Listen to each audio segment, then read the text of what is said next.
Hello and welcome to the Patent Pending Made Simple podcast. I'm Summer Shaw, and on the other line is Jamie Brophy. Jamie, how are you? Hi, good Summer. How are you? I am doing well. Glad to be recording again. We haven't quit thus far, so that's a good sign, huh? Absolutely. Very good. Well, today's episode is about different types of patent applications that somebody could file. I'm glad to be able to talk about this because there is some confusion when people call our office. They're not sure whether their invention is patentable, and if it is, what kind of patent should they file for? So I think this will be interesting to our listeners here. Jamie, do you want to start us off by maybe talking about the types of patents that are out there that somebody could file for? Yeah, definitely.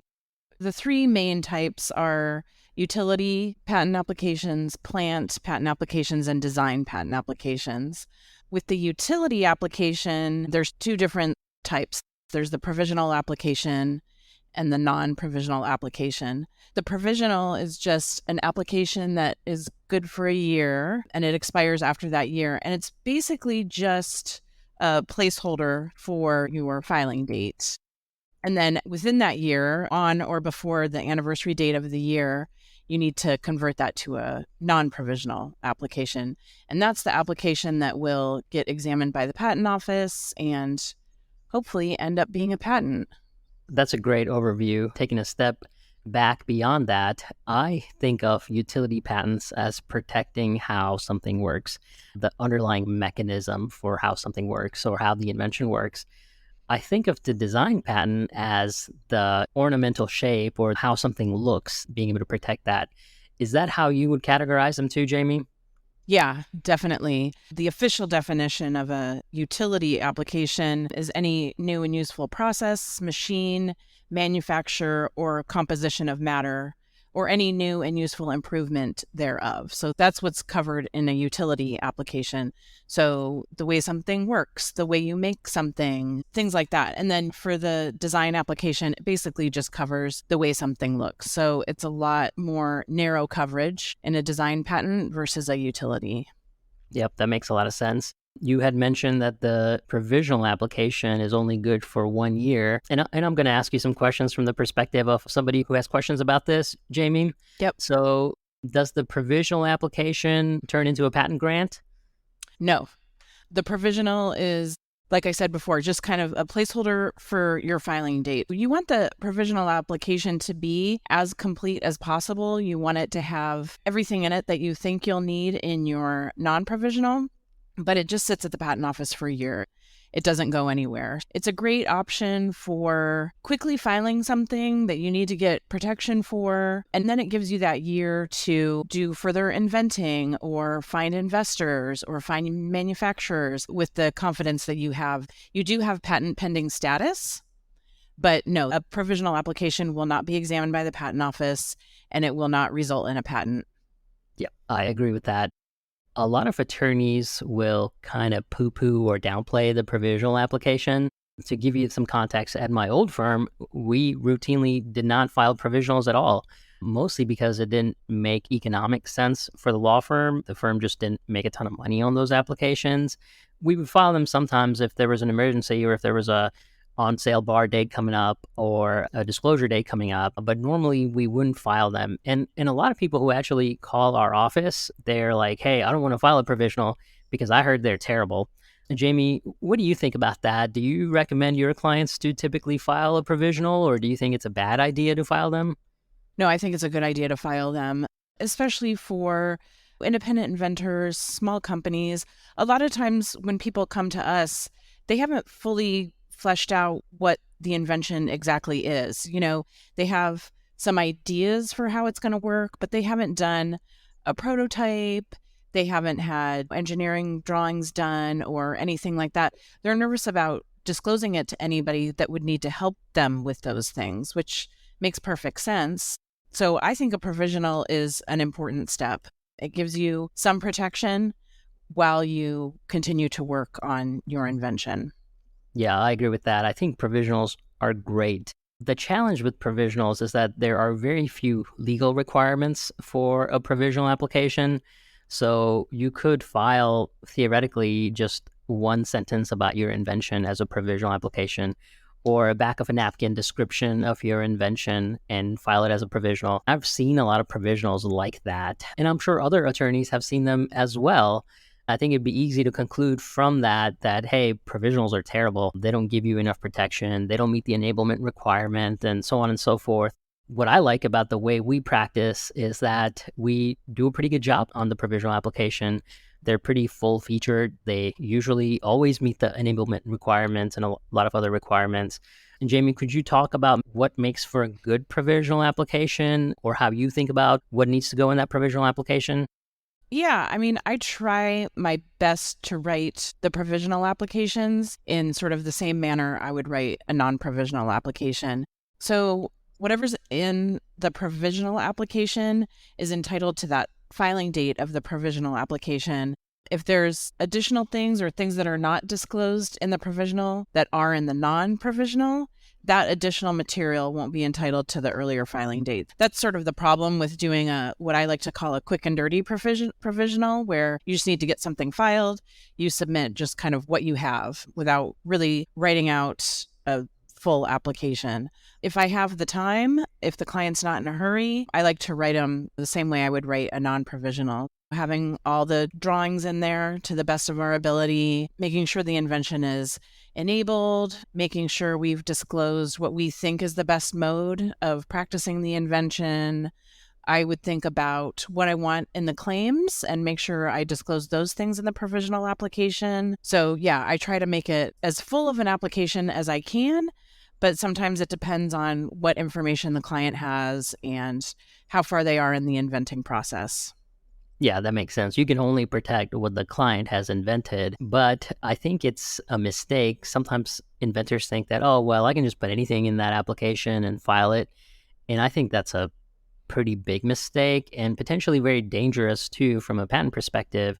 We have rules in the US about statutory bar dates, which essentially refers to your timelines for when you can get a patent. The first requirement is that you have to file a patent within 1 year of your public disclosure date, or the second requirement is that it has to be within 1 year of your sale date. So sometimes this is what happens. Clients will disclose their invention, or they'll sell a prototype to somebody as a way to test their invention. They get close to the 1 year mark and they're like, well, I need to file something, and might as well file a provisional just because I don't have the time to put one together, or they want to save some money and try to put it together themselves, or something like that. If you don't meet some of the requirements, or if you don't disclose your invention in sufficient detail to cover that sale or that disclosure, then let's say you file your non-provisional 1 year from that provisional date, that non-provisional application will only get priority to the provisional date to the extent that it's coextensive with the provisional. If it's not, then your own prior disclosure, which would have happened 2 years ago or 2 years from your non-provisional date, would serve to bar you from getting a patent. So if you don't do it right, I think you could open up a trap door for yourself and have your own disclosures invalidate your non-provisional down the road. Yeah, that's a great point. And there might be a situation where you've made a small change to your invention and you put that in the non-provisional, but it's not in the provisional, so it's not entitled to that earlier filing date, but it could be considered an obvious modification, and you would run into similar issues with that. So yeah, definitely, that's a great point. Yeah, and this may be beyond the scope of our initial discussion, but if you have a disclosure or a sale before you file a patent, you got to become really careful and vigilant about that first disclosure. And I would circle 1 year from that date on your calendar and make sure that you file a high quality non-provisional from that disclosure date, right? Normally, inventors will file the provisional first and then circle 1 year from the provisional filing date to file the non-provisional. But if the disclosure happened before you file the provisional, then I would key everything off of the disclosure date and not necessarily your provisional filing date. Yeah, I think that's great advice. And it might be worth talking a little bit about what we mean by public disclosure. I think it's a good practice for any disclosure that you've made, even if you think it is protected under a non-disclosure agreement or something like that, to make sure that you have protection in place within a year of any disclosure. But maybe we should talk about what we mean by public disclosure. Yeah, I think so. Public disclosure to me is a very complicated topic, and maybe we should have a podcast episode just on that. But from my perspective, there's a lot of gray area in what public disclosure is. The federal courts, especially the federal appeals courts and the Supreme Courts, have not dealt with the public disclosure issue all that often. So there is not a lot of a guideline from the courts about nuances of what constitutes as public disclosure. But there are some bright line rules from my perspective, and this is a very narrow, safe interpretation of the law, is that anytime you disclose something to anyone without a non-disclosure agreement or a confidentiality agreement, that disclosure is considered public disclosure, or at least that's how we should think about it for keying patent deadlines. That means any disclosure you made on social media, or even if it's on a private Facebook group or social media group, if it's a sale or if you sold a prototype, a lot of these things can trigger your public disclosure date and follow on deadlines. Jamie, is that how you think about it as well? Yeah, I think that's a great general rule to follow. I'll add public disclosure to our list of topics for future podcasts. Yeah, that's right. I am sure the listeners are going to be waiting. Yeah, and there are a lot of exceptions. So sometimes I've had this several times where people call the office and they're like, well, I disclosed it to my parents. Does that count as public disclosure? Or I disclosed it to my spouse. Does that count as public disclosure? There is a lot of gray area here. And like I said, not a lot of guidance from the courts about these things. So there has been no Supreme Court or a Federal Circuit opinion about whether disclosing something to your parents would count. But I would say that, if you don't have an NDA, be on the safe side and think of it as a public disclosure. Yeah, make your parents sign an NDA. Yes, this is what lawyers are for. Right. So, okay, I think that covers utility applications. And, utility to me incorporates provisional and non-provisional. We could talk a little bit about design patents. We already touched on that. A design patent would just cover the way something looks. There is no option for a provisional for design applications. A design application can claim priority to a non-provisional, but it can't claim priority to a provisional. So if you have a new ornamental design for how something looks, a design patent would be for you. Do you have anything to add, Summer, about design applications? No, I think that's good. If you have made a public disclosure and if you think your invention might be a design patent, you need to be really careful when you start thinking about putting a provisional together. Because we've actually had this. We had clients who have filed their own provisionals. They wait a year to contact us, and then they're like, hey, I want to file a design patent. But if you made a disclosure prior to that, 1 year filing bar date, you may be out of luck, right? A design patent application may not be a viable option for you anymore. So there is that extra consideration that you should think about if you think your invention would qualify as a design application. Yeah, that's a great point. Or maybe they filed a provisional thinking they're going to go for a utility. We do a patentability opinion and discover it's probably not patentable. And they say, well, maybe I can do a design application. And we think that that might be a good option for them. But it's approaching that 1 year public disclosure on sale bar date. So that could be an issue. Also something to think about. Yeah, I agree. I wonder if we are being a little too theoretical and abstract for our audience. Jamie, do you want to maybe together go through some examples of things that you would consider utility patents and design patents? For example, I'll start us off. If a client has invented a fidget spinner toy, what would you recommend? Would that be a utility or a design patent to you? Off the top of my head, I'm thinking it'd probably be a design patent because fidget spinners are known. If they came up with a new shape for it or a new way that it looks, that it'd probably be a design patent, unless, it spins in a new and unique way or something like that. But yeah, to me, that sounds like a design patent. Yeah, I would agree with that. I mean, if you have designed a new mechanism for how it spins, or if it has gears or differential torque ratios or something like that, then yeah, that would be a utility patent. But if it's just the way it looks, I think that would be a design patent. So I'd agree with that. What about if somebody has invented a new shape of a hammer that's more ergonomic? Yeah, design patent. What do you think? Yeah, I would agree. I mean, hammers have been known for centuries. So yeah, I don't think that would fall under utility. It would just be the shape of the hammer. So that would be a design application to me. Yeah, definitely. What about situations where somebody's invention can fall under both a utility and a design patent application? What kind of advice would you give to an inventor who's in those shoes? I would suggest applying for both. You never know what's going to happen in the patent prosecution process. So, my preference would be to file both and to file them on the same day or approximately the same day. If budget allows, I would apply for both. Yeah, I agree. If budget allows, I would do both. If you only have budget for one application, the question that I like to ask clients is, what would you be most upset about if you found somebody copying either the utility or the functionality of the invention or the shape of the invention? Which one would upset you the most? That's usually a good starting point for figuring out what might be most important. Also, think about whether copying the utility or the design would allow somebody to create a competitive product, and whether that competitive product would be suboptimal in many ways, right? If it's not as attractive, then that's also a good way to kind of prioritize these filings. Anything else that you would think about, Jamie? No, I think that's a great way of looking at it. Yeah, I think that's great advice. Okay, great. So I think we've covered those. We have plant patents, which I don't have much to say about, Jamie. What do you know about plant patents? Not much. And, 23, 24 years of experience. I don't think I've ever seen a plant patent. I've definitely never worked on one. If you come up with a new plant, then you would want to get a plant patent on it, but I've never done them personally. Yeah, me neither. I know they theoretically exist, but I've never seen them. So Yeah. somebody has a bunch of plant patents, and maybe we'll interview them one day.